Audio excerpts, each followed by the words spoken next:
Untamed is going to be untamed. It's going to be a little crazy. I want to talk to my people. I want to talk to my brothers and sisters. We can have grace and humility in how we interact with other people. Oh, hot dog, look at you. And nobody talked about what's really happening. And let's have conversations about what truth is. Can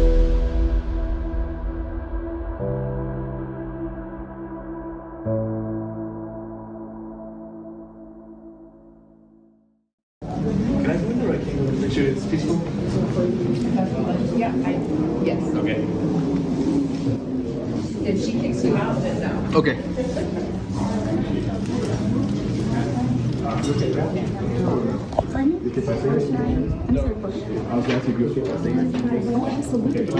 Yes. So then now they are letting him vote. Ma'am.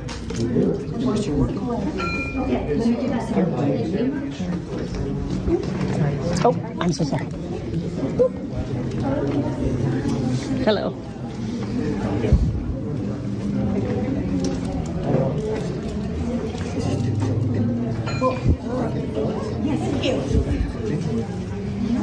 They were trying to deny his ballot, which they have relented because there is no law that says that you cannot wear a MAGA hat to vote. But they tried. They tried their best. There he is getting his ballot. And he's gonna vote with his MAGA hat. Good guy, sir. Nice to meet you. Voting. Hi, how are you? Yeah, sorry. I get out of the learn more about Hi, everyone. Welcome in. Told you we had a special guest today. Surprise! Joe is probably joining us.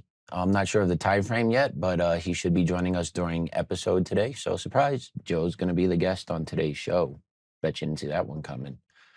And I bet you didn't know about what you just witnessed as the opening to the show, which occurred on June 2nd, 2026 in New Mexico, polling location where a man was denied access to his ballot because he was wearing a MAGA hat.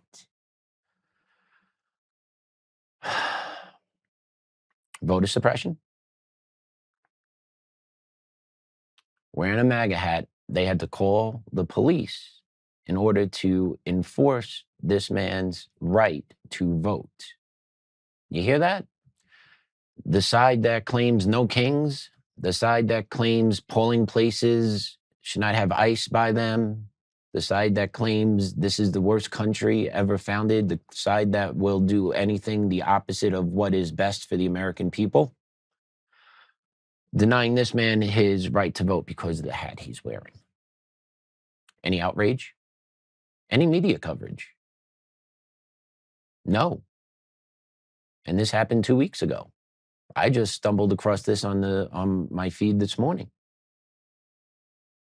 So yeah, talk about keeping this hush hush. Now I wonder how often this happens, in how many different locations, or is this just an isolated incident? But once again, another isolated incident that interferes with the Republican side while handing something to the Democrats.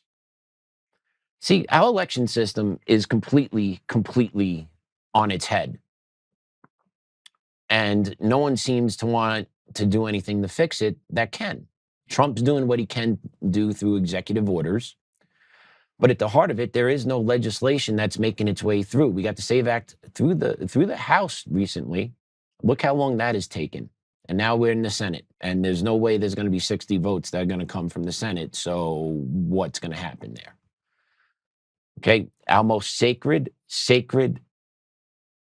part of our constitutional republic is us having our right to vote.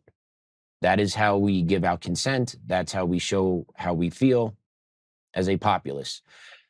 I don't know the last time that system actually represented what the people feel. And that's all by design. To create this chaos, uncertainty, the infighting, the outfighting, the name calling, right? All the division that this creates when it's a simple process that that the ancient Greeks did. You know, like voting. This isn't something new.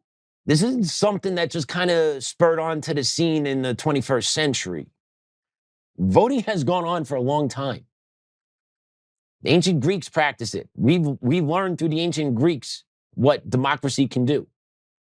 But they did show us how people can vote. Take a pebble, put it in a jar. Empty the jar, count them up. Here's a jar with pebbles for the other thing. Empty them out, count them up. Over 2,000 years ago, people were able to vote. And in 2026, people can vote, can't vote.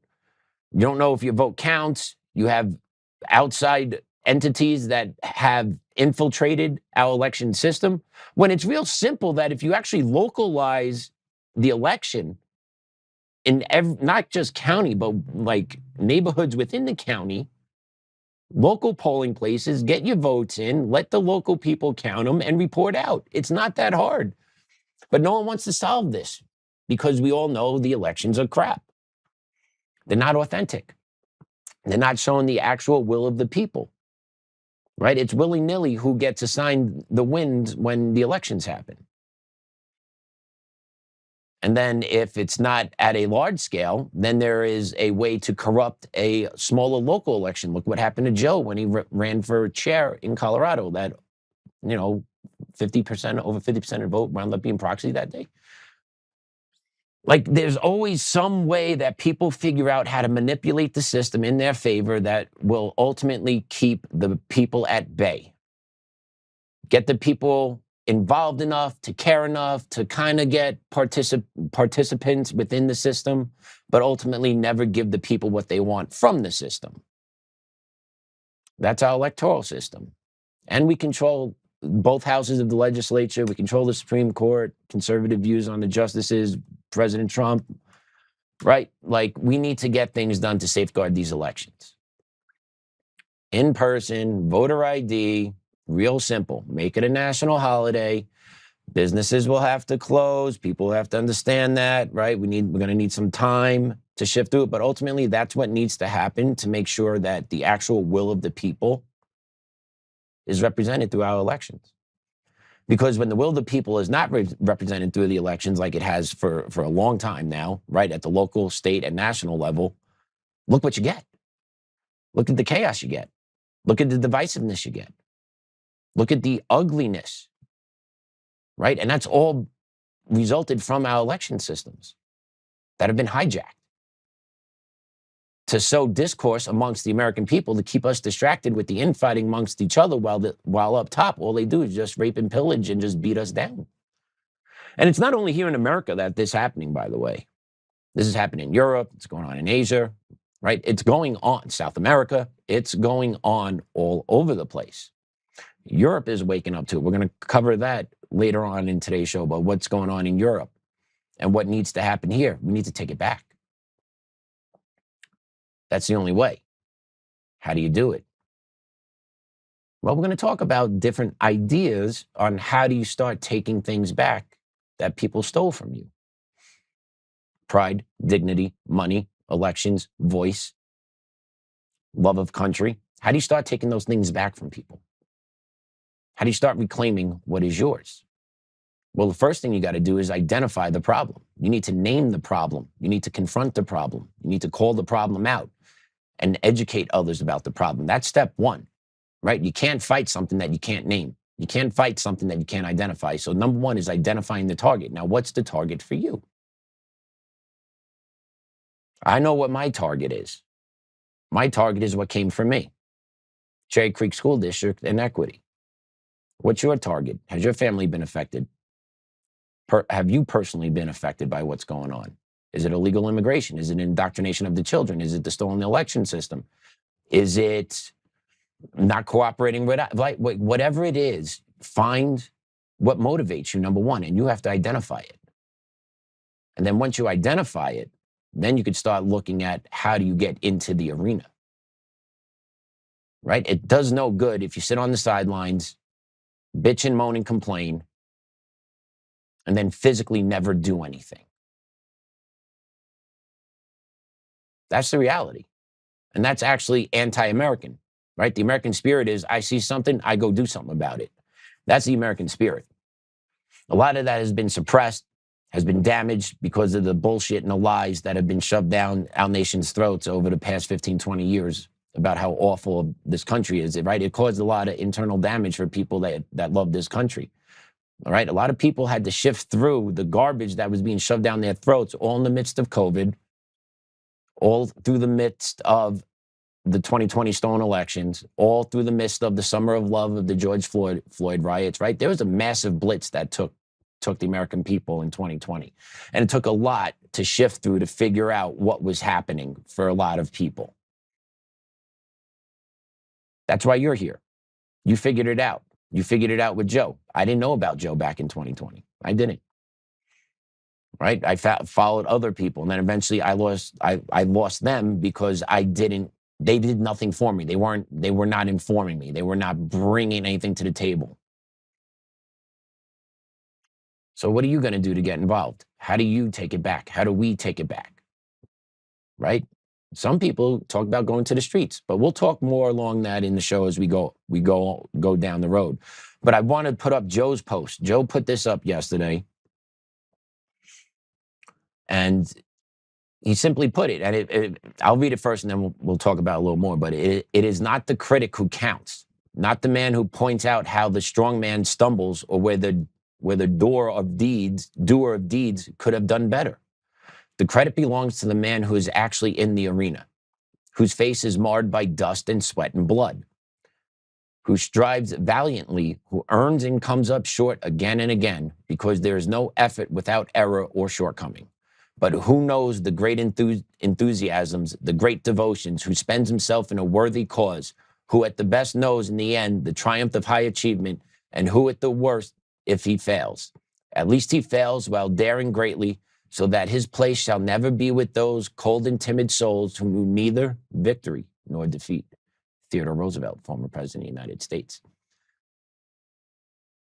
It's talking about you can't just sit on the sidelines. You do not sit there and keep your mouth shut. Okay? You have no qualms to speak if you're not involved. You don't question, right? Everyone makes mistakes, but what you need to do is learn from those mistakes by getting into the arena. Okay? Getting into the arena, getting active. How are you getting involved to take it back? Are you running for local office? Are you running for local school board? Are you running for sheriff? Are you going up to your legislature and harassing the hell out of them, right, Gammy? Are you doing things to get conversation sparred? Because at the bare minimum, that's what you can do. And the conversation can be, that person's crazy, but you know what? You're eating up time of their day. That's important, because every minute that they are taking their attention off the agenda they're shoving down our throats is a minute saved. It's a minute well earned. Okay, and other people are fighting on bigger scales because they've been called to fight on bigger scales. Joe ran for GOP chair. Joe ran for governor. He saw something, he went for it. Did it work out well for him? No. Was he ridiculed along the way? Yeah. But I have a feeling that dude's coming back stronger than ever. Just a hunch. Just a hunch. Me, I'm fighting every day. I come here to work, get a show together for Joe, work with Joe to put a show together. I'm fighting in the courts every chance I get, every meeting I need to show up to, every hearing I need to show up to till I get to go to trial, because you need to right the wrongs and you need to make people pay that are doing the ill harm to the American people. And that's the only way it stops, is you make them pay. Financially, publicly, shaming them. I'm not advocating political violence. I'm not advocating attacking people. I'm not. But that evil needs to be put in its place across all lines. And we all need to get involved in one form or the other. And then you have people that sit on the sidelines that don't pay attention or don't care what's going on in today's world. Yeah, they're part of us too. They're part of America too. So we're fighting for those people that don't want to fight for themselves. Yep. Why? Because if we don't fight for ourselves, no one's going to fight for us or our kids. And that's the game I see in my eyes, is I have a greater responsibility for my kid and my kids' kids to leave them in a better place than when I got here. That's what I truly believe. And leaving them in a better place does not mean communism or socialism. It doesn't. What leads them in a better place is what I'm teaching them and my wife is teaching my boy at home. How to read and write. How to care for others. How to think. Okay, he's 4, but we're teaching him how to think for himself. Because I want him to be able to do that for his children when they're older, because the government doesn't want you to think. The government wants you to be obedient. The government wants you to follow whatever it is they want you to do on that given day. And that pretty much lines up with communism and socialism. And if you studied history along the way, look how it turned out in most of the world that followed it. Death, famine, destruction, revolt, right? It's never peace and tranquility. It's never peace and tranquility. And I want my child and his children to have that peace and tranquility. So what do you need to do? You need to beat the evil back into the hole. It's a battle that's always going to have to be fought now because it's been unleashed. It's like a virus, right? It's a mind virus that's been unleashed throughout the world. You need to combat that mind violence, which means you need to arm yourself and the younger generations behind you that you know and connected to through education. And I'm not talking just through what the school teaches them. No. Talking about real life experience, real world experience, what real America means, the history of real America, all that, right? And the truth is that anyone that can get a plane ticket from any corner of the world to come to America to live here will take it. Nobody here will take a plane ticket to leave to go to live somewhere else. And Micah said it perfectly yesterday, right? The people that hate America are Americans. That's it. Everyone wants to come here to see what we got. Everyone loves this place. Let's be real. Right? Do we have our problems? Sure do. Sure do. But collectively, as a nation on this planet, there is nowhere else you would want to live and be. Access to anything you want. Education, entertainment, culture, food. You got everything you want here. Opportunity. Free speech. Kinda. Right to bear arms. Kinda. And that's the only thing that's stopping the fall from us right now from really being taken over is the fact that we have a Second Amendment and Americans own a lot of guns. Right? And that's why they're able to get away in Europe with what they're getting away with in Europe on the Europeans, England, UK, Germany, all there, right? France. They're able to get away with it because the people in Europe are not armed. Right? That's the difference. That's what holds the line here in America between the globalist takeover, globalist agenda completely and not, is the right that we have the right to bear arms. And most of us use that. Right? Legally or illegally, unfortunately. There's a lot of illegal guns out there too that people have, right? But it is what it is. But that's because if we didn't have that, if we didn't have that line to protect ourselves from government, you really think government wouldn't come and destroy you? Take what they wanted from you? They would. And I can't believe I'm sitting here saying that as a 42-year-old. But life experience, yeah. Yeah, it's ugly. But they will do it. They will do it. Which leads me to play this clip. Check out this Instagram clip about good men and bad things.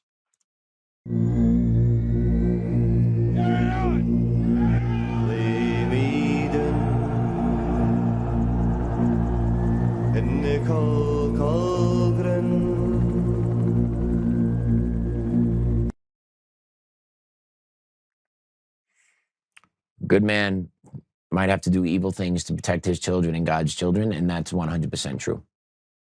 That's something I think about more often than I like to admit.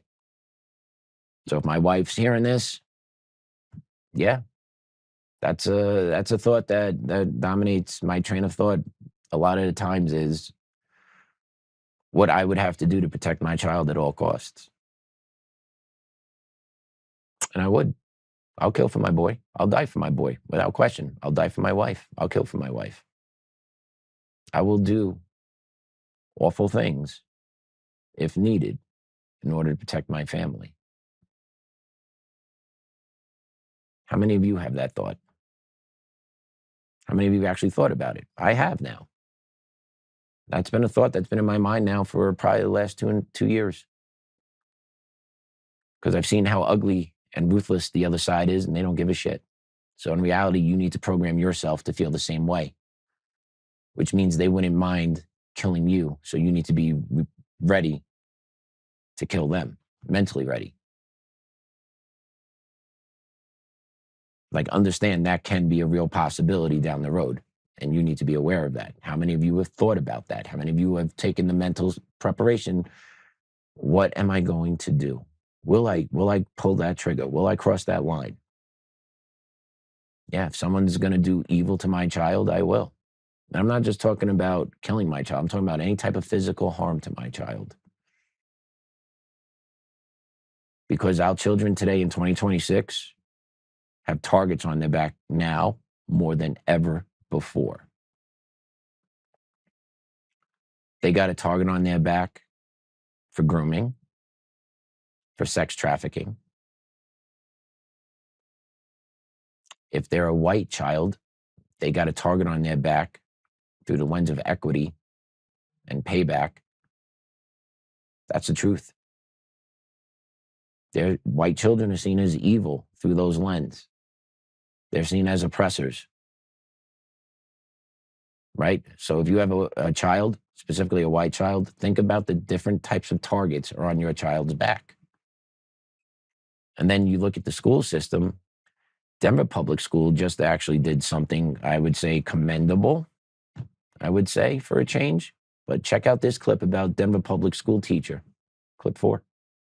I move that the board hereby accepts both the evidentiary and ultimate findings of fact of the hearing officer, the recommendation of the hearing officer that Ms. Jennifer Honka be dismissed on the grounds of incompetence and neglect of duty, and that the board enter its written order as required by TACTA that Ms. Honka be dismissed with immediate effect.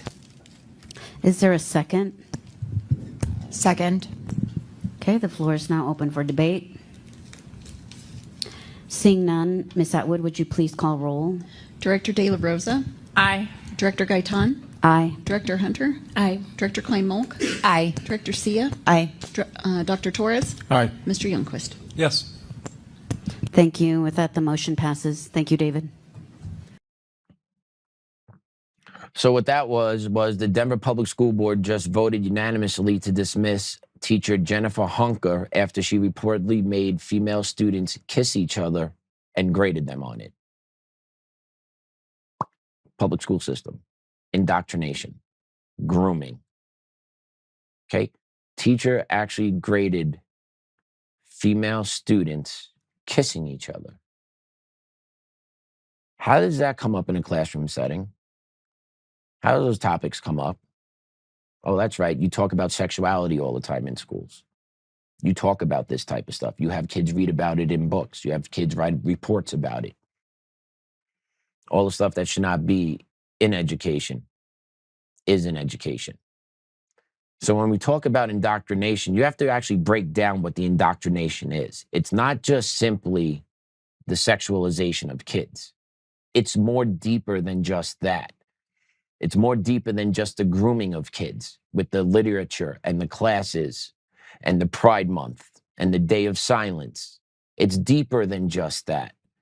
They also indoctrinate them socially through equity because they teach kids to view everything through race. They teach kids to see things as an oppressor versus an oppressed. They do this in the public school system. So that's part of the indoctrination. So they do it sexually, they do it socially. They do it economically with class struggle, breaking it down, rich versus poor. They teach these economic constructs where they preach to the kids in school that it's unequitable, right? It's all tied into the equity lens. And being successful and rich is not seen as needing to be celebrated, right? It's actually harmful if you're successful and rich. And that trickles down into what they've done educationally through the indoctrination of the school system too, right? In the education system and a lot of public school systems throughout the country, they've taken the valedictorian away. They've taken away highlighting academic achievements in the school systems, right? So they're taking away the acknowledgement of doing something well. They're taking away the acknowledgement of succeeding academically. So they're watering down what children should be expecting as they progress through life. They're being taught that educational achievement is not important. It shouldn't be recognized. And this is all done through the guise of equity. So actually the indoctrination of kids has more to do with what equity does to them than the actual grooming of kids sexually. They're both evil. Do not get me wrong. They are both evil. Equity has more tentacles. That's what it is. Equity has more tentacles, and it actually puts kids into boxes more. You also have affinity groups. Let's not forget about this.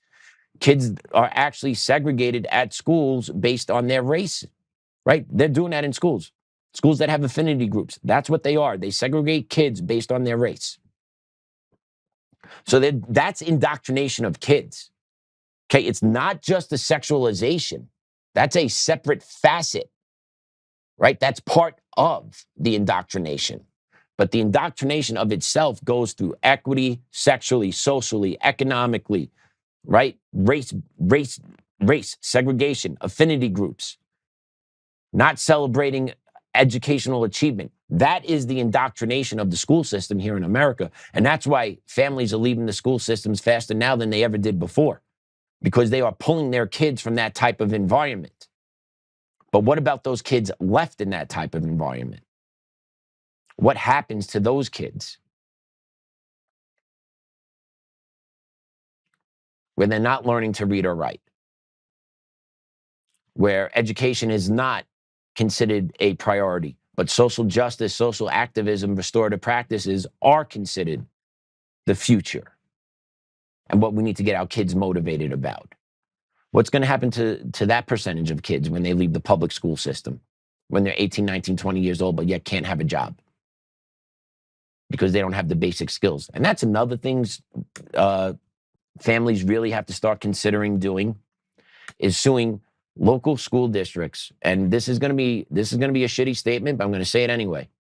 Families, if your children graduate high school with a diploma and they cannot read or write, you need to have a lawsuit on your hands.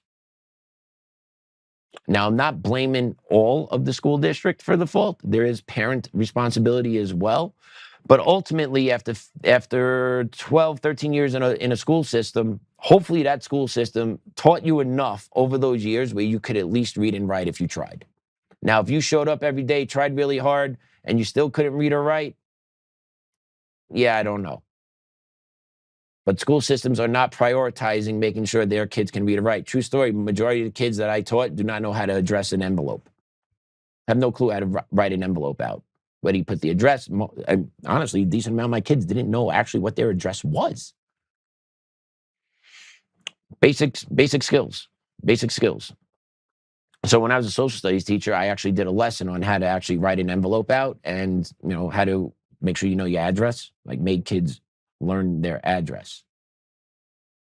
7th grade social studies. I was doing that 10 years ago. Because it's something that needs to be done. Kids need to understand how to write out an address on an envelope. Know where you put where you're sending it to, and where's the return address go, right? Real basic stuff. Kids didn't know how to do it. So you have to teach them that. And then in DPS, you have teachers grading female students on whether or not they're making out enough for her.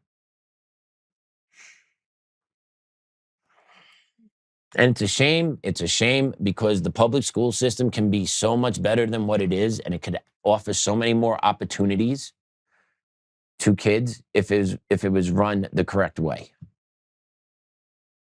Every school district, every school. Number one, I would eliminate equity out of every school district across the state.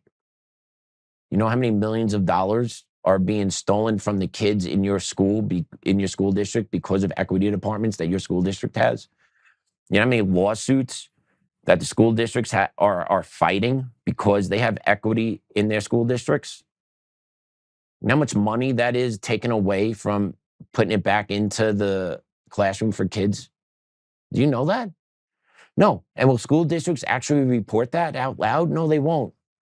No, they won't. They'll give you, oh, department equity here, this budget here, but the budget's bullshit because there's other contracts that are hidden in different departments that still get paid out for equity purposes that aren't tied together. Right? They hide the money because they know if the communities ever found out how much these districts actually spend on equity, the communities would be up in arms. The fact that you pay a transgender person $35,000 to go on a 4-school speaking tour for 2 days. I think the general population in the school district that hears about that knows that it happened, should be quite angry about it. But it happens all the time. Imagine how much $35,000 can go to those 4 schools to help kids learn to improve their reading and writing. That's $11,000, $10,000 per school. That could be very helpful, but that's not needed. What's more important is we pay this tranny to come in to talk to our staff about the importance of respecting trans students when no one actually disrespects trans students. Just saying. No one actually disrespects them. Teachers definitely don't disrespect them. Teachers know better.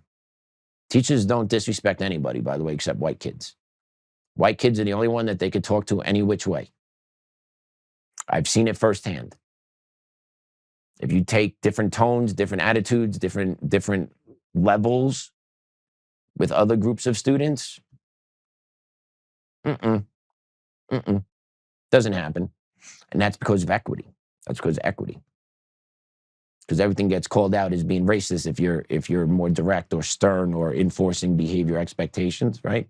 And just take a look, just go through that list. Look what happens when you invoke equity into everything.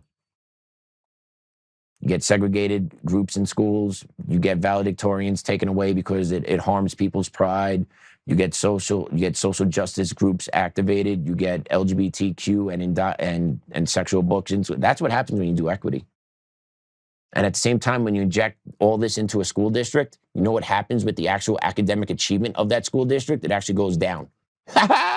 So the more you get woke, the more your academic levels actually go down. And that's why if you haven't seen anything out of California recently, but I believe it's UC Berkeley, that's telling California, hey, we need to bring back standardized tests because kids that are coming from high school to college can't do basic math. That's truly going on out in California, where they're telling the state legislature, hey, what you guys did a couple of years ago really jacked up the problem out here because the kids that are coming to college aren't ready to do college math. Equity. Equity. Equity.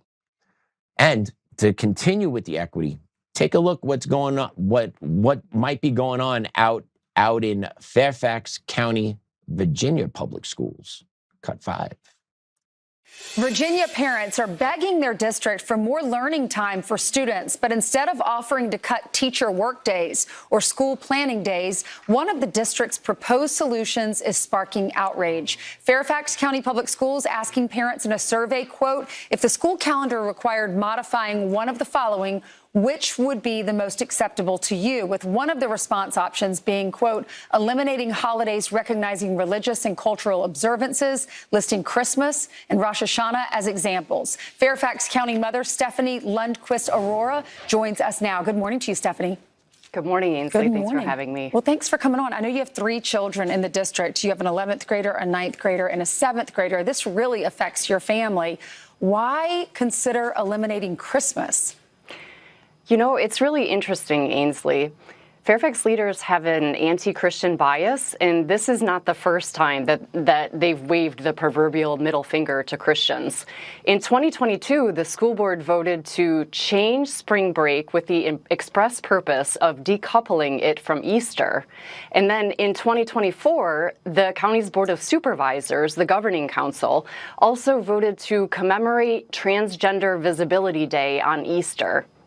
So this is just a drop in the bucket in showing their anti-Christian biases once again. Yeah, Stephanie, every parent received a survey or an email asking to weigh in on this. What are most of your friends saying? Do they want to eliminate Christmas, your friends or the community? No, they're in shock that they sent out this survey. I mean, this is just an example also of central administration in Fairfax County paying people to conduct these ridiculous surveys and then not listening to what the community says. So, for example, they sent out a survey asking if we wanted to have shared sex classrooms for sex education. 84% of us said no, we did not. And then the superintendent responded by saying, well, the majority doesn't always dictate, and then implemented a pilot program doing just that. So even though my friends are certainly against ignoring Christmas, the district won't listen to us anyways because the leaders have their pre-selected conclusion.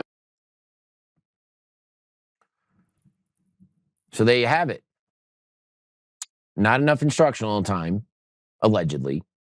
So let's cut some holidays. Let's think about throwing Christmas. This is a former teacher here talking. And I'm going to be honest, and my teacher friends aren't going to like this. There is too much time off during the school year for when school's in session. End of story.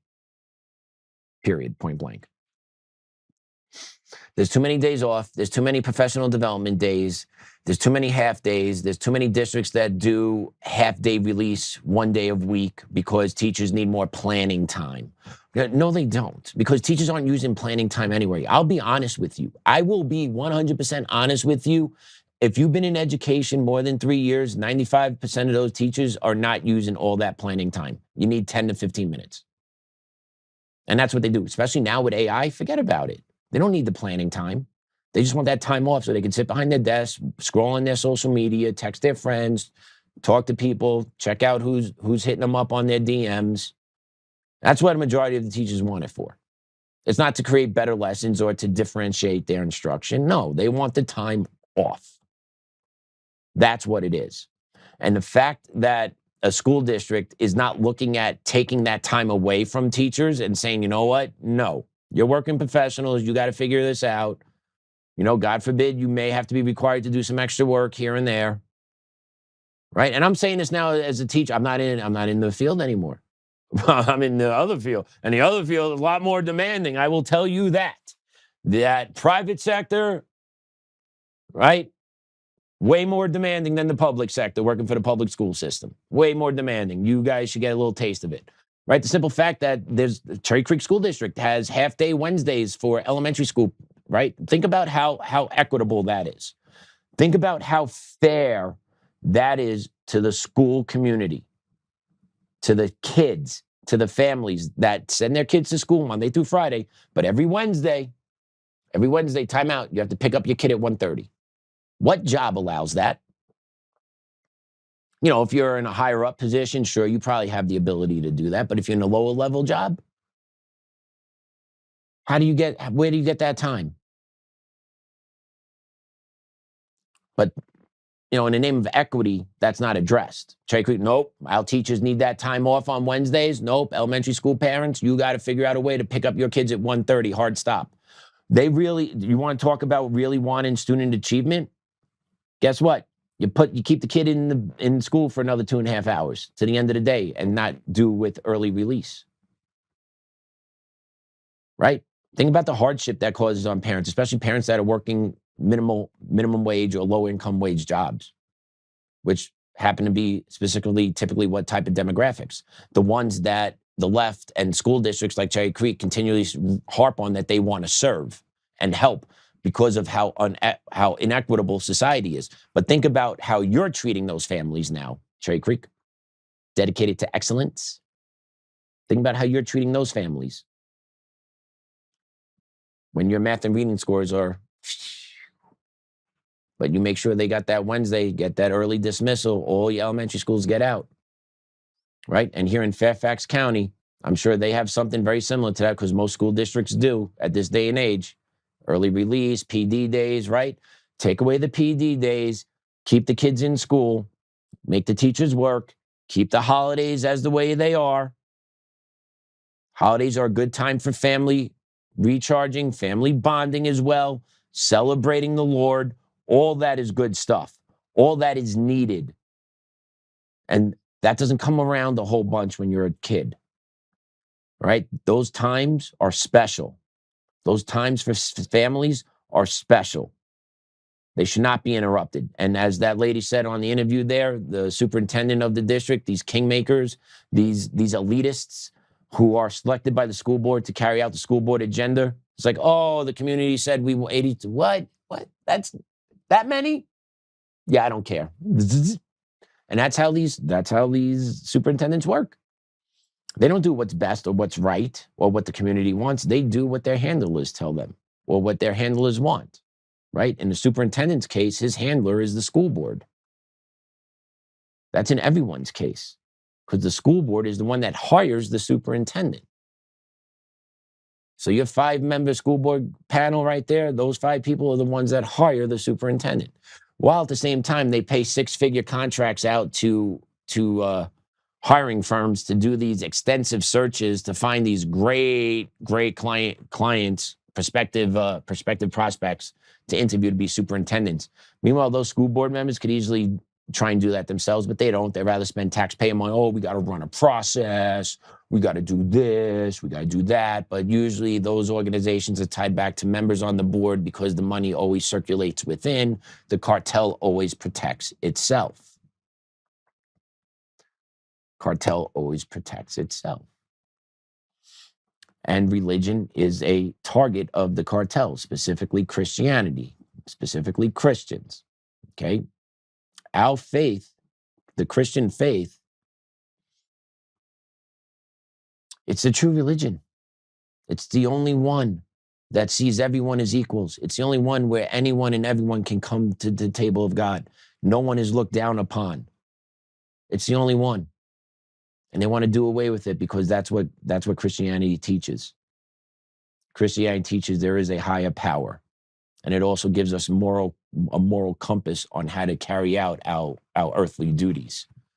Remember, our rights always come from God. That's why they want to do away with Christianity.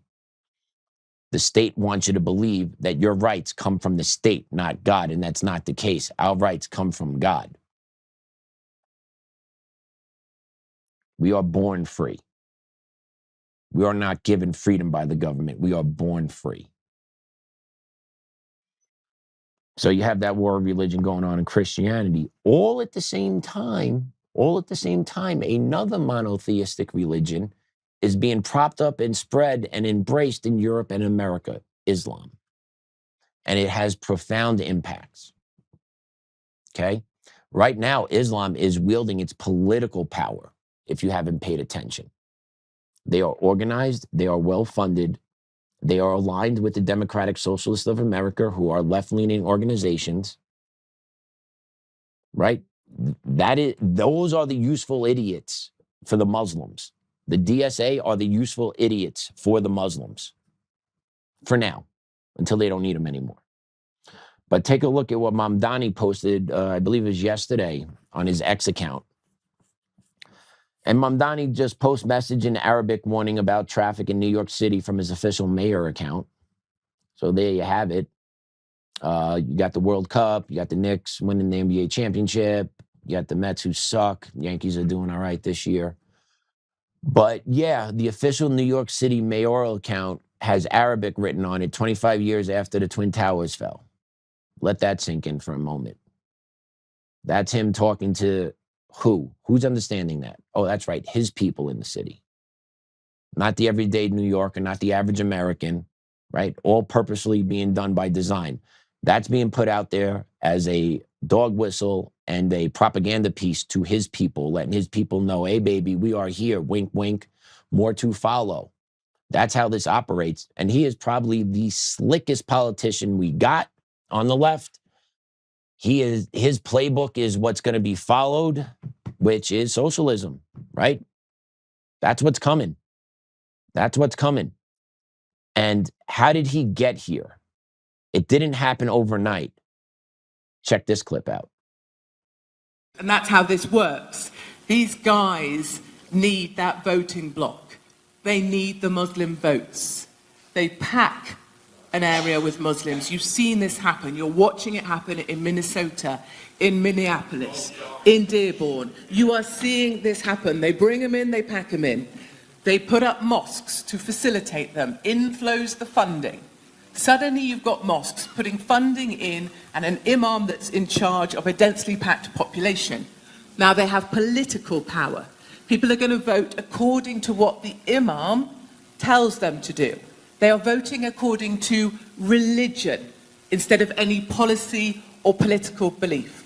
It's why we have the Islam Party in Belgium. Their policies are segregation on buses, halal and face covering. They even want a couple seats. This is where we're headed. And when they come to mobilize in future time, when this conflict ramps up as it surely will, the mosques are where these people will mobilize from. Do not mistake mosques for churches. Yeah. They are not places of worship. They are places of organization and mobilization. It's not coincidental. This is all being done on purpose, right? It is a hub of a community. It breeds people together. It brings the connection. It brings the money. It brings the circulation of wealth. And now you also have, from last week, if you saw, the Muslims are developing their own, basically, LinkedIn here in America, where they're circulating Muslim wealth amongst Muslim people, Muslim-owned businesses, right, to accumulate wealth to do what? To actually prop up their political and religious power. It is a whole movement that's occurring here across America. How do you take it back? You call it out and you fight against it. You lobby your politicians to start deportation of those that do not belong here legally. Right? You also talk about possibly changing the immigration laws and actually having maybe immigrants pledge allegiance to America. Oh my God, what a racist concept that is. But you cannot continuously allow foreigners into this country that are coming here to take advantage of us, to destroy us from the inside. You cannot allow this perpetual cycle to continue. So you got to take it back. Because if you don't take it back, they will take it from you. So how many of you in Michigan?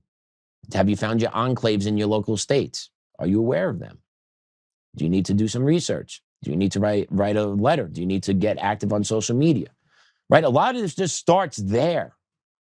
It literally starts there, and it takes time to gain traction with this stuff. But if you do constant enough work, post and be informative and share the content that is relevant, and then connect with others that are doing the same thing, right? It takes a lot of work, is what I'm telling you.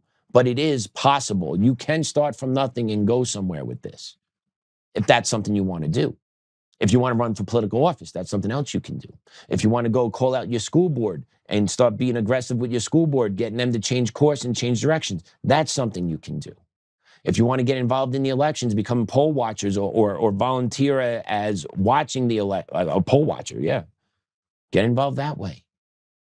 There are so many different ways to get involved, to take it back, that you just have to be willing to put the time and effort in and realize that what you're going to do and the difference you're going to make and how quickly you think you're going to make that difference, just extend that time period out and be ready for it. Because change is not going to happen overnight. Right? You need to get involved. You need to network. And you can't network from your house not being active online. You can't network. You can't brainstorm, you can't organize. And that's what the left is so good at. They're so good at organizing and mobilizing, just like that lady just covered about the Muslims in the mosques. They are, because they're motivated. What motivates you? What are you motivated by? Do you have motivation anymore? Or are you like a lot of Americans and you're fatigued out of what you're seeing? Right? That was also a topic that was covered yesterday with Micah. It was just the fatigue that a lot of us are feeling. Yeah, I'm tired. I'm tired every day. But what's the alternative? Roll over and die? No. There is no alternative. You wake up tired and you go fight. That's it. Right? Are you never not going to be tired? No. And when are you going to rest? When we die. That's when we rest. Get, 6, 7 hours of sleep. Get right back at it. Get to work, raise your family, be a good friend, and fight the evil that's in front of us at every turn. Realize what's going on in here in America and understand the onslaught that we have to endure every day. Do you just want to have to endure the onslaught, or do you want to turn the tables a little bit? It's fun when the tables are turned. It's fun when those that are attacking you are the ones that now you can attack. It's fun. It's fun knowing it causes people to possibly change course. It's fun. That's how you make some of this change. Because right up top, right, waiting for the big arrest, right, you can hope, pray all you want for the big arrests. At the end of the day, you and I have no control over those big arrests whatsoever. So what can you control? What difference can you make? And how do you stay actively involved without becoming so frustrated that you just want to throw your hands up in the air and walk away? Find your passion. Find what you want to attack. And then go attack it. Because they'll attack us again one way or another. Right? Attack you, attack your children, attack your property, attack your safety on the streets, attack your paycheck. Right? It may not just be a physical attack. It's all these, it could be a psychological attack, psyops. Right? It's everything. It's everything with that side. But let's take a break. And when we come back, hopefully Joe will be joining us. I haven't seen anything from him yet. If you're listening, Joe, we're waiting for you. If not, I'll be covering Europe when we get back from break.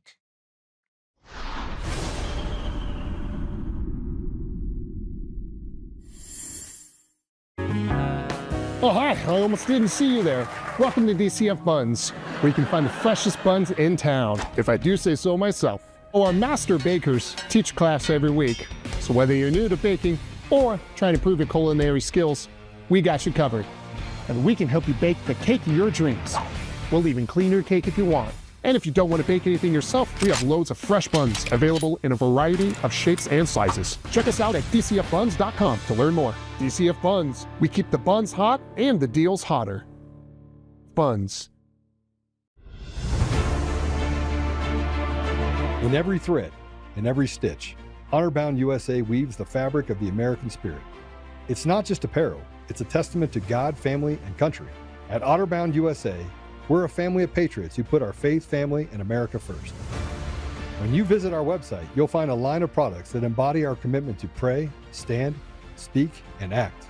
As the official site for the Untamed podcast, all of our products proclaim speaking the truth with courage. We also have the powerful documentary from Professor David Clements, Let My People Go. Identify yourself as one of the few who are willing to stand for what they believe in. Join the Honor-Bound USA family today. Wear it as a badge of honor, commitment to the values that shape us, and a pledge to the bright future we will build together. Because when you're honor-bound, you're not just wearing a brand, you're embodying a lifestyle.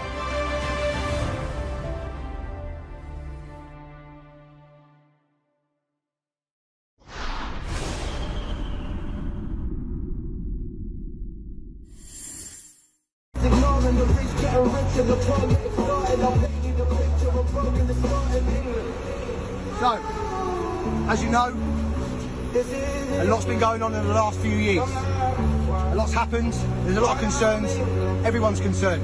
And I believe we have We have the ability to make a real change. Unfortunately for us, at the moment, everything we're doing isn't cutting it. At the moment, the protest, the flag waving, walking down roads, it's not working. So we're going to bring a different element to this. We're going to go back to our roots. We're going to go back to what it was like in the 50s and even the 40s, where British and English men came together and took a stand and took the fight directly to where it is. The digital age is over for us. It doesn't help us. It just puts us in the limelight without actually achieving anything.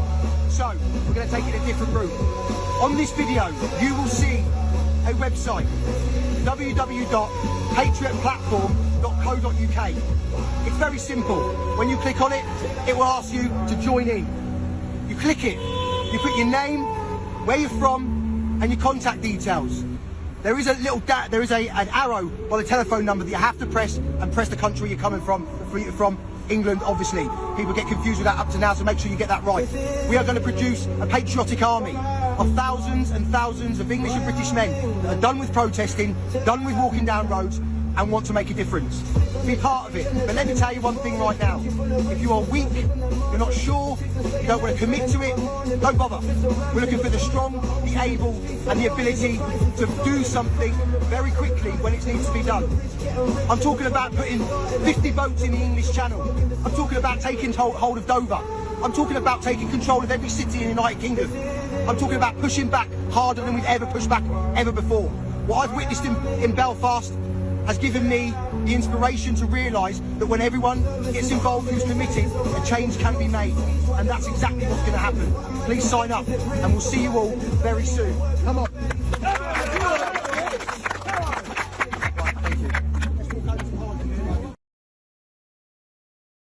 So yeah, that's coming out of England. They've had it over there. It's been bubbling and boiling for a while now. They're ahead of us. They're ahead of us. Okay, I don't think we're quite there yet, but I feel that we're moving in that direction. That's coming out of England, and that's on the heels of, he mentioned what he witnessed in Belfast. He's seen the people in Belfast and Ireland come together as a unifying force, actually going to immigrant communities and actually burning down apartments and torching their cars.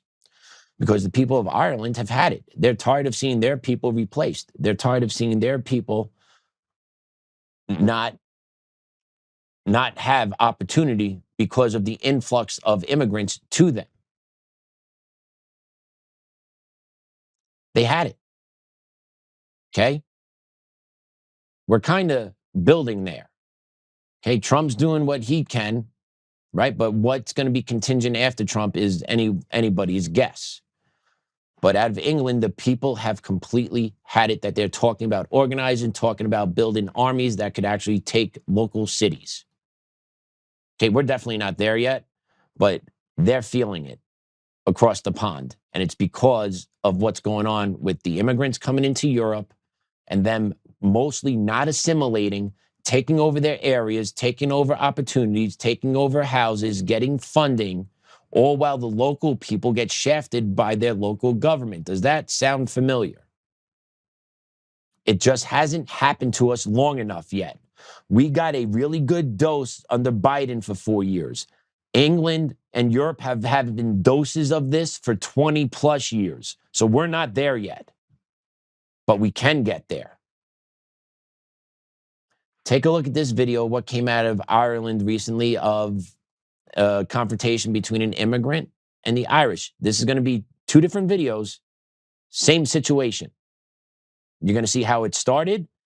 You're going to see something on the second cut on how it ended the way it did. Let's play cut 2 first. Fucking cunt! You know what you are? What are you gonna do with your second? You have one last second here, motherfucker! Fuck off! Hey! What the fuck are you gonna do? Fucking show the hard on you! Yeah, boy! Yeah, boy! Yeah, boy! Yeah, sausage! Who's the sausage? Your sausage, shouting at a woman! Thanks. Fuck at me, you can't. I'm telling you. Calm down. The fuck? Who's this boy? Get in! Who are you? Why going? Who are you? Calm down.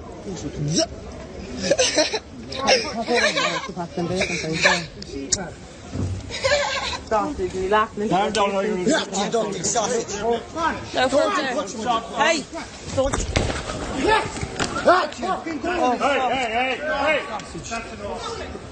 Hey, that was that cheap fucker. So there you have one video, right? And you see how the immigrant is being the provocateur towards the natives of their home country, right? But that has to be socially accepted because that's just the way it is. They're white, he's not white, he gets to treat people like shit, spit on them, talk all types of nonsense to them in public, and it's supposed to be socially acceptable. That's the video you saw, but at the end of the video, you saw him on the ground. Well, I kind of want to show you the second video because you're going to see how he ended up on the ground. Cut 3. Now that's just one punch, nothing too crazy, but here comes the second one. Knocks him over the cylinder block, and that's what happens. That's what happens to him. And then the guy in the suit up top, if you see it, he's actually talking to the kid that punched the immigrant over the barricade, telling him it was a cheap shot, not necessary. Well, I'm just here to tell you the people of Ireland don't care anymore. They've had it. They're not going to see their own people disrespected by people from the third world. And the sentiment's building here in America also. Okay? People are being tired of being spoken to disrespectfully for no other reason than they're white and you're not from this country, but feel that you could address white people this way. That's what's going on. That's what's going on. And you don't want to push and prod and push and prod, especially the Irish. The Irish are crazy. I don't know if people realize this or not. The Irish are crazy. They're crazy in a good way, though.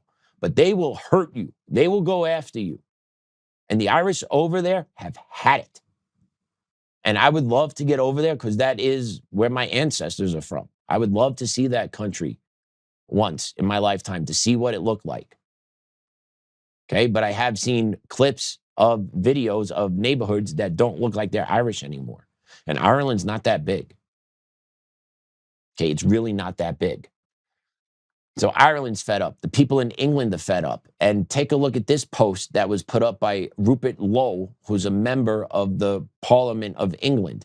He put out a gang rape inquiry report. And AF Post, America First Post, picked it up. Rupert Lowe has released the Rape Gang Inquiry Report, an independent survivor-led report into Britain's grooming gang scandal.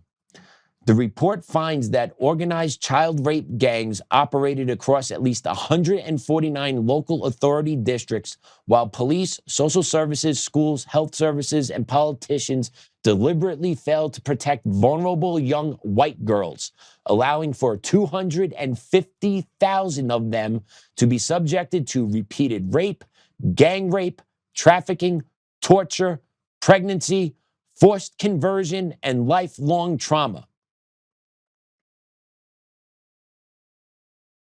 Those that do not want to assimilate, do this. You invited the wolf into your den. And this is what's going on to the white women in Britain. 250,000 victims of forced rape, gang rape, pregnancies, conversions, trauma. 250,000. All done by the migrant community in England. Wow. That's a huge number. I'm not surprised because in third world countries, that's what goes on. And unfortunately, that's what happens to a lot of the women there. Africa, Middle East. It happens there. India. Pakistan. Third world countries breed this type of behavior because it's culturally normal to them. It's normal to subject women, to treat women this way.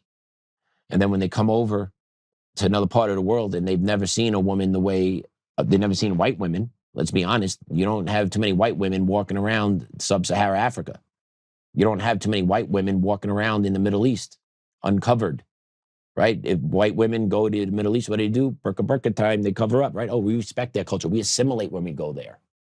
We assimilate when we go there because we're going to be respectful of their culture. And this is the payback that they give to you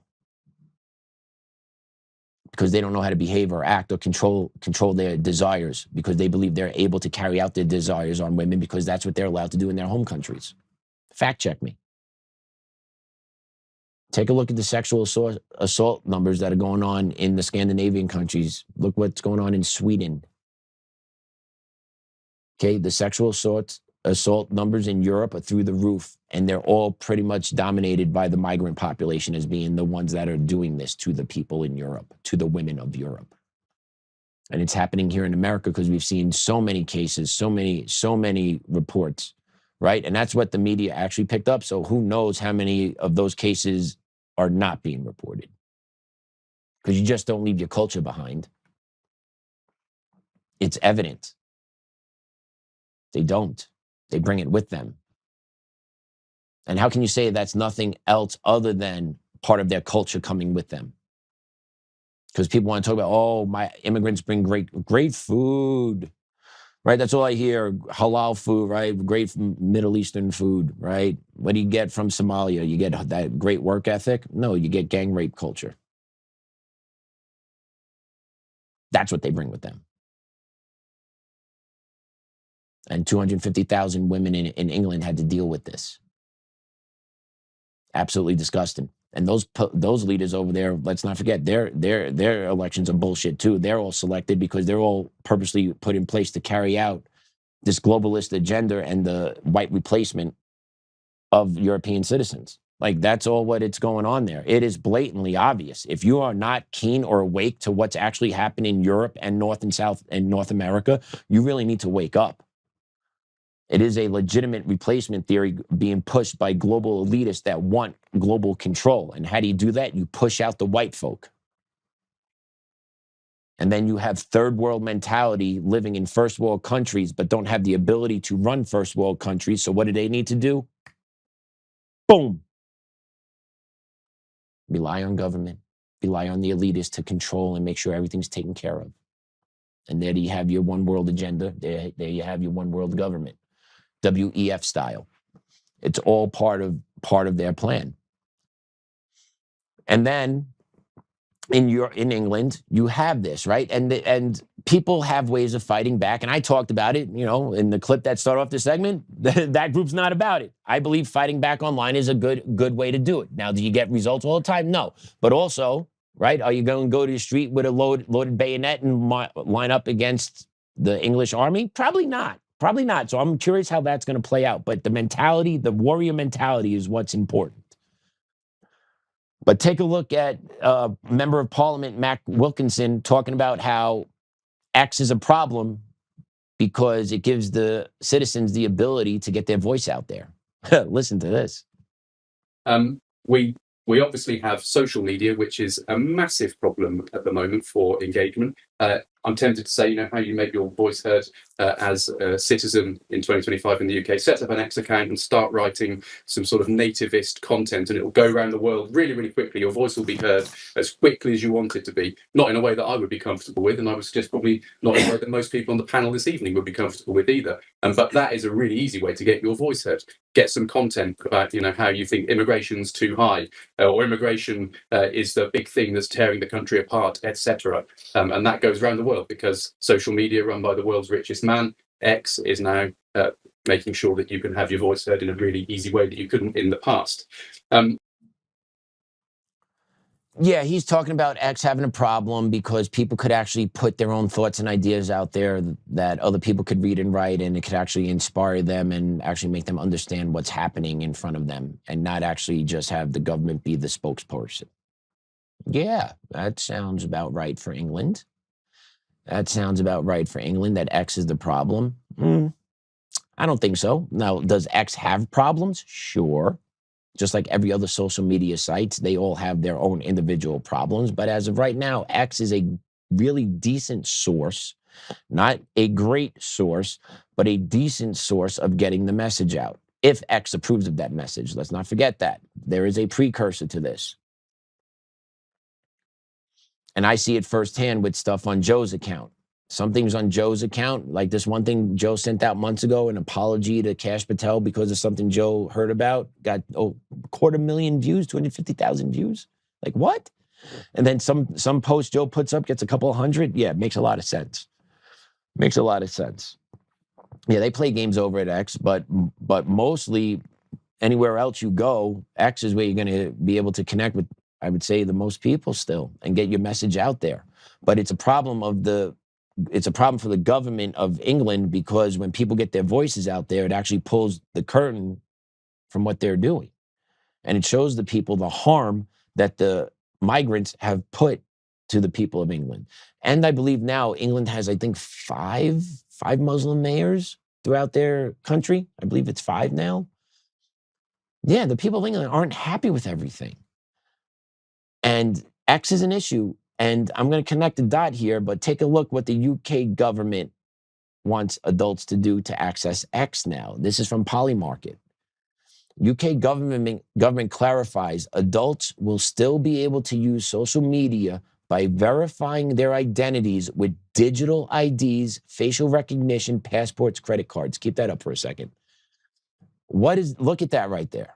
What is that calling? Government clarifies adults will still be able to use social media by verifying their identities with digital IDs, facial recognition, passports, and credit cards. Surveillance state. Social credit scores. Okay? Digital IDs. This is where we're going. This is where England is. This is where we're going. Right? They want to have complete control over you. They want to be able to lock you down and control everything you do. They can do that now, to be honest with you. They can lock you out of social media. They can lock you out of your bank account. They can take your shit. They can do all this. They can also track all our stuff now. How many of us think you are untrackable? Your bank receipts, checks you've written, your lunch you bought, dinner you bought, where you went over the weekend, right? How many of us are actually don't have the ability to be tracked by government? The government knows what we're doing. The government knows what we're spending our money on. But I believe what we're moving towards is something called a social credit score now, which is on in China, and we're going to play a clip in a second for you. But that's something that I believe is making its way through Europe and then eventually to America, a social credit score, to make sure basically you say what we want you to say online, you eat what we want you to eat, you don't use a certain amount of greenhouse gases, right, carbon emissions, right, to keep that social credit score, because we got to keep you under lock and key. Excuse me. We got to keep you under lock and key. So yeah, X is a problem in England, and to make sure that you can use X, you got to jump through these hoops now. We're going to make sure you have a digital ID that we're going to track you even more on. And the reason why I'm connecting these dots is to end the show here. I want to show you a clip out of China on what happens when you don't reach or you don't keep the social credit score that the government wants you to keep. Cut 7. Didn't go broke, they got deleted. In China, tens of thousands of young people are suddenly homeless, not because of money, but because the system erased them. Imagine a society where everything you do, everything you say, and everything you buy is controlled and evaluated by the authorities. This is what the Chinese Communist Party calls social credit. By using the mechanism of social credit, we'll be able to establish a blacklist of people and create a system of punishments that will be based on a scientific theory. These punishments will serve as a whip to rebuild moral values. Our society needs it. The country's social credit system decides who's trustworthy. But if you're blacklisted, it's game over. Your WeChat Pay stops working, you can't receive your salary, can't buy food, can't even book a train ticket. It's like being alive, but digitally. Many are now sleeping in the streets, cut off from everything. Jobs, housing, even communication. All because one app, one algorithm decided they don't belong. It's not science fiction. In China, it's a reality. Then there's the public shaming. Photo galleries of blacklisted citizens. There's even an app that shows who around you is in debt. They're not criminals. They didn't steal, cheat, or harm anyone. They just fell too low on a score and vanished from the digital world. Critics say it's a glimpse into the future, where technology doesn't just track your life, it controls it. So ask yourself, if your entire life depended on your digital reputation, how long before you get deleted? Can't say we're not too far off from that. There are people that are pushing for that. This has been pushed at the World Economic Forum. Okay, digital ID, social credit scores, making sure you're locked under a key. And then they control everything that comes out of your mouth. If they don't like what you say, they don't like how far you drive, how much you spent on gas, if you bought too much red meat, bing, bing, bing, bing, bing, deplatform you, you become homeless. Well, that can't happen here. Well, look where we are in 2026 today. Do you think what happened in 2026 today, if you said what America looked like 10 years ago, right? If you were in 2016 and you would think we would have a Muslim mayor in New York, LGBTQ stuff all over the school systems, a political party that openly hates America, do you think that, if you said all that was going on in 2016, in 2026, do you think people would be like, oh, you're crazy, you're way out there? Yeah, people be like, you're nuts. What are you talking about? You make zero sense. Well, here you go. Look where this is. Look where we're going, and see if we don't get there. Or at least there's not a monumental push to get there, right? Because ultimately, at the end of the day, you're looking at one control, one world government, right? You got to take it back. You got to take it back. And there was something I saw in the comments. Where was it? I have to say, Patrick, I don't agree. A school is not a babysitter. Kristen Dahl, I agree with you. A school is not a babysitter, but a school is a babysitter. The schools have become babysitters. Parents and families have basically acknowledged that. And let's be honest, if you are working Monday through Friday, the schools are open Monday through Friday for a reason, okay? They're open Monday through Friday for a reason. But on Monday and Tuesday, they only work from 7:30 to 4. And Thursday, Friday, they only work from 7:30 to 4. And then that middle Wednesday, they work from 7:30 to 1. How do you adjust as a working parent, and what jobs make those accommodations? It's impossible. So schools are a babysitter. They have to be. And then when you throw the wrench into the system that way, it derails a lot of families. And unfortunately, it's the ones that are not wealthy that feel the more brunt of the impact. They got to take the day, take half a day, create tension at work with someone, asking them to flip-flop, right? All other unnecessary bullshit that families have to go through and jump through hoops because the school district is like, nah, we need to make sure everyone's out. All elementary school kids, you out at 2:00 because your teachers need time to plan. All right? Out at 2. Families, you got that? You work 9 to 5? Oh, you do? School's still out at 2, though. So make sure you get your kid, right? Because they don't want to stay late either. All those about equity, they never want to stay late or do anything that will require more effort without being paid for, right? That's equity. That's equity. But that was I saw that and I just wanted to make sure, I agree schools should not be a babysitter, but they have become the babysitter. And that's just what it is.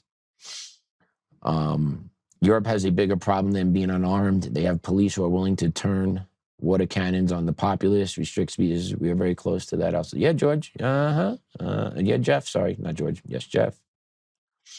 You are correct. You are correct. We live in interesting times. And can you imagine if we ever turned water cannons on, I don't know, Muslims gathering who refuse to disperse in a public prayer?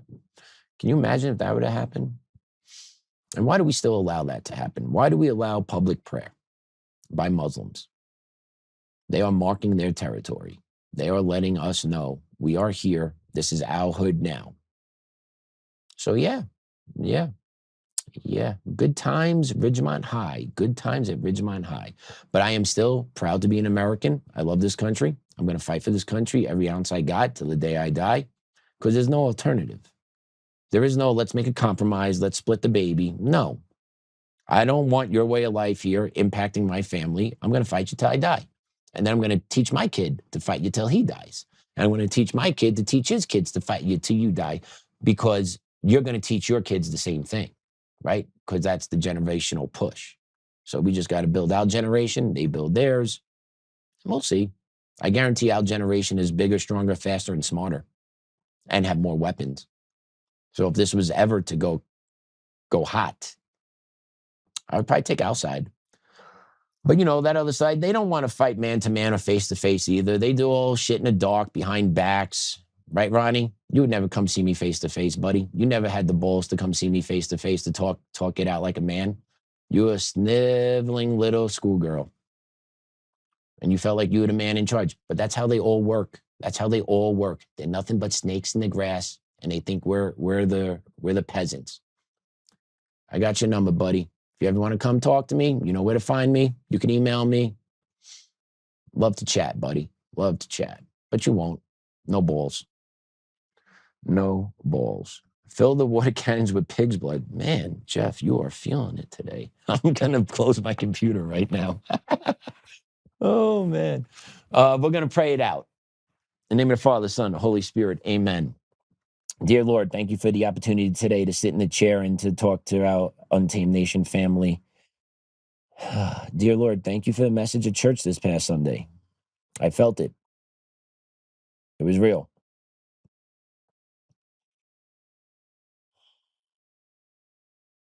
Lord, thank you for my wonderful family, my legal team, my friends, everyone that has supported me along this journey that I'm in over the past 2 years to rectify the wrongs. Please watch over all of them, Lord. Please extend them an extra break or two if they need it over the next couple of days as a favor to me. Just asking for a favor, Lord. But it's not for me. It's for friends and family close to me. Just, Lord, thank you for a beautiful day.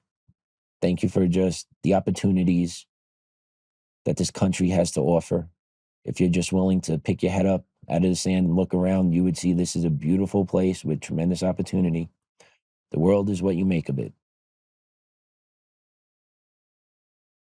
Thank you, Grandma, Grandpa, and Dad. Miss you guys. Love you guys. Our Father, who art in heaven, hallowed be thy name. Thy kingdom come, thy will be done, on earth as it is in heaven. Give us this day our daily bread, and forgive us our trespasses, as we forgive those who trespass against us. And lead us not into temptation, but deliver us from evil. Amen. Amen. Father, Son, Holy Spirit. Amen. All right. Take the fight. Spread the word. Organize. Connect. Don't take it laying down. We got to take it back. Joe will hopefully see you tomorrow. I hope he will see you tomorrow. He will not be joining today. He's en route to the hotel, so he was not able to join. I got a message from him about 10 minutes ago. But I am hopeful he will be live with you guys tomorrow with a very special guest. And I'm not saying this to tease you. I really believe he should have a special guest with him tomorrow. But until then, class dismissed.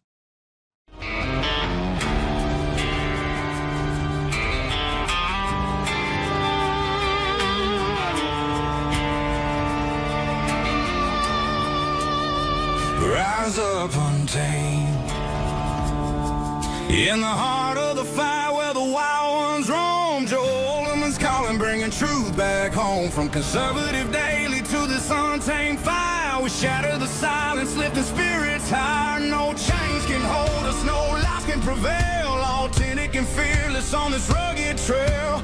Patriots gather under stars and stripes. Untamed nation, igniting the night. Untamed nation, let the truth roll out in this land of the free. Standing proud from sea to shining sea, we won't back down. Catch the fire, wear the crown. Untamed nation, it's our battle song, motivating hearts where the brave belong. Yeah, untamed and wild, forever strong. Play it again all night long.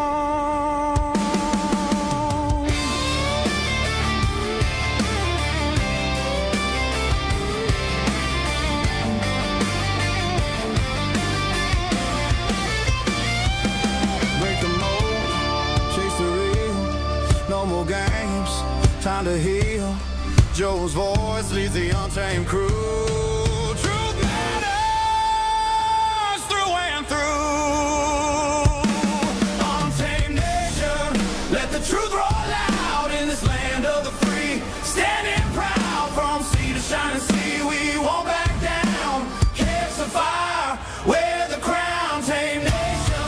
It's our battle song, motivating hearts where the brave